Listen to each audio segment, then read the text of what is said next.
almost anybody is a potential candidate for rhinoplasty.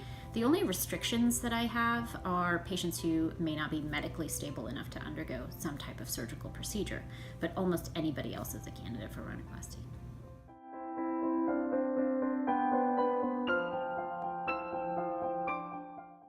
Two most common things that people want to address with a surgical procedure would be a bump on the bridge of the nose or a tip that seems a little bit too full, maybe too round for their liking. Probably right after that would be people who feel their nose sticks out just a bit too far from their face. And some people might think coming in, if they have just one little complaint, that it should be a relatively straightforward procedure. And sometimes it absolutely is.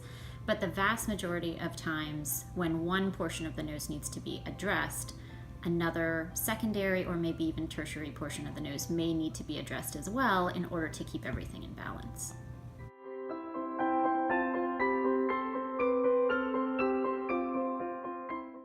Not everybody needs to have their nose broken, and I will actually use the term making cuts in the bone. And the reason that I say that is because we are making really precise cuts in the bone with some special instruments that allow us to position or reposition the nasal bones.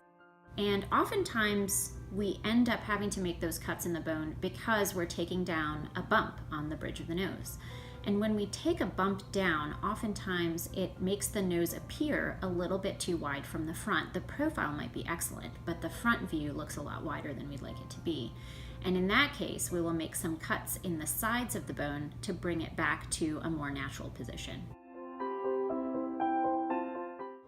The surgery certainly can be longer the more issues that need to be addressed. So we will oftentimes tell patients that 1.5 hours to 2 hours is an adequate amount of time if perhaps one major or two minor areas of the nose need to be addressed.